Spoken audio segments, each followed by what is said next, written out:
Ce titre Septembre Noir parce qu'en fait il s'agit là d'une saga familiale qui s'étend sur une durée d'à peu près un siècle, mais l'intrigue proprement dite est beaucoup plus courte. C'est une série de morts suspectes et ça se passe sur une durée d'un mois. En fait un mois de septembre puisque ça se passe dans la région et rapport avec la vigne et le vin, j'ai choisi la période des vendanges.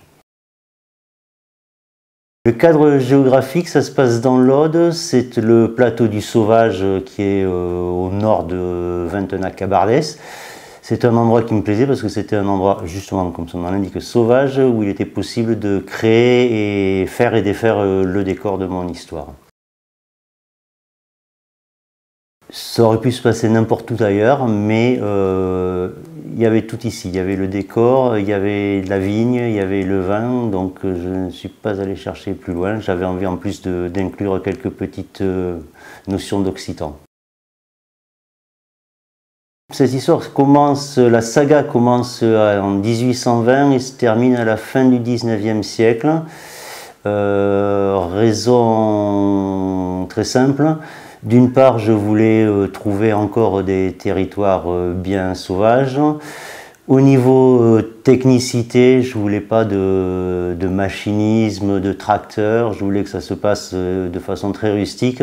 Et puisqu'il y aura aussi enquête policière, je voulais que ce soit des méthodes d'investigation de l'époque. Je ne voulais pas de recherche ADN, je voulais vraiment... C'est plus basé sur la relation humaine que sur la technicité. Le thème change complètement, l'idée de base ne change pas. Tous mes livres, donc les passés et ceux à venir, il y a toujours un fil commun, un fil rouge, qui est la relation humaine. Alors ce sont soit des rencontres fortuites entre gens qui n'auraient jamais dû se rencontrer, ou plutôt dans ce cas-là, des personnalités très fortes qui sont décrites. Et ensuite, on voit un petit peu, c'est un petit peu une étude de la société, quoi, quelque part.